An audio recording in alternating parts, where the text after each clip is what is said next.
Unidad número 2.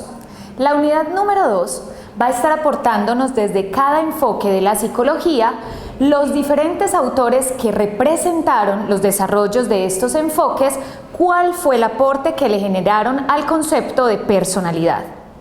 Comencemos con el psicoanálisis.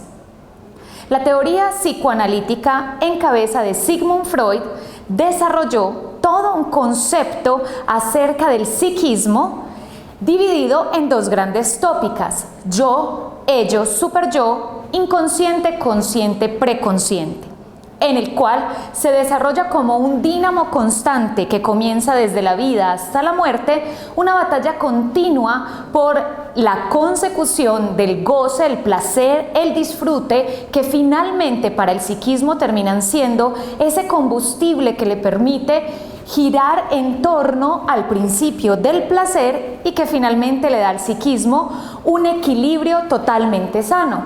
Sin embargo, todo el trabajo pulsional que ocurre a nivel inconsciente se enfrentará luego a otra gran batalla, y es el trabajo que tiene que hacer al enfrentar como resultado final entre las pulsiones y la cultura lo que la identidad, el yo, el sí mismo tendrá que mostrarle al resto de la sociedad.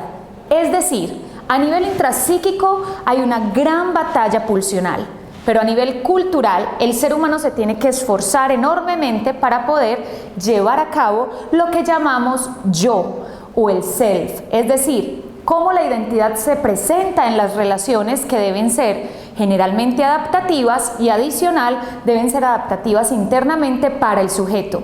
Esto no lo podemos olvidar. No solamente la adaptación se da de manera válida, es decir, de modo que a nivel externo todos los componentes estén completamente adaptados, sino que el psiquismo a su interior, como lo dijo Freud, no sea víctima de sentimientos de culpa o castigo con las luchas finales y las respuestas que va a dar ese psiquismo a todas las presiones intrapsíquicas, pero también culturales.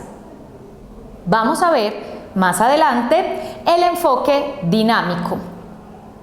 En la teoría dinámica encabezada por Carl Gustav Jung vamos a conocer el concepto de inconsciente colectivo y cómo afecta este a la especie humana. El inconsciente colectivo es aquel reservorio de emociones humanas como especie que afectan de generación en generación gracias a la transmisión cultural, la transmisión del lenguaje, o simplemente la transmisión a través del inconsciente colectivo, los modos de ser y hacer de los seres humanos. Esta carga se le suma al trabajo de la personalidad. Jung apostó a una primera nosografía o clasificación de la personalidad.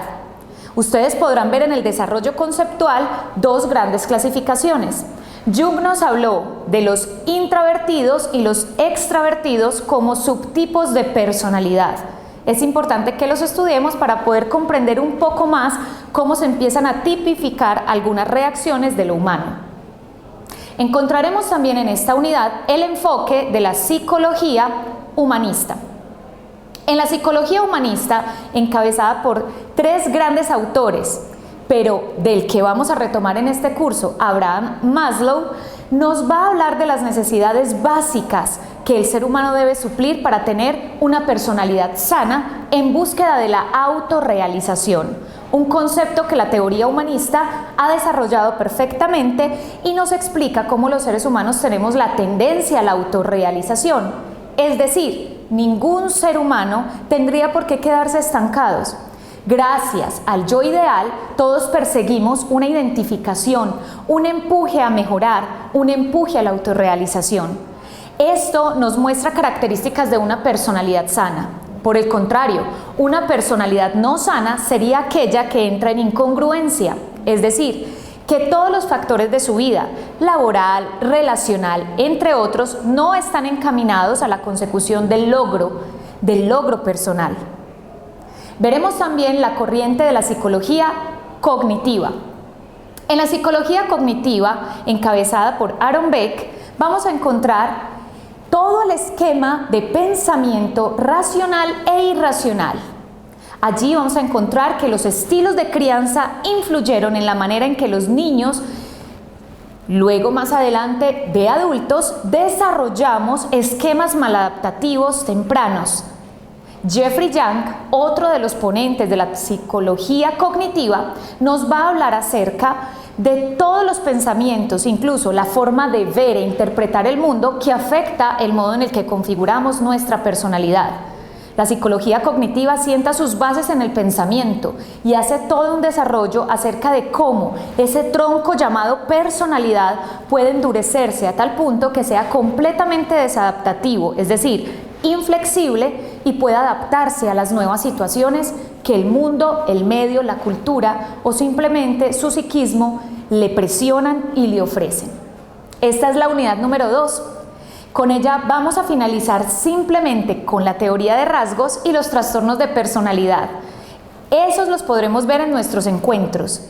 Más adelante entonces estaremos viendo cómo la teoría de la personalidad pudo llegar hasta el DSM y los manuales diagnósticos CIE-10, DSM-4, DSM-5, y vamos a encontrar cómo se explica la psicopatología de una personalidad que no logró poder tener un fin mayormente adaptativo. Esta es la unidad número 2, una unidad densa, hay desarrollo conceptual para cada enfoque y ofrece un panorama muy grande que debemos tener en cuenta. Bienvenidos.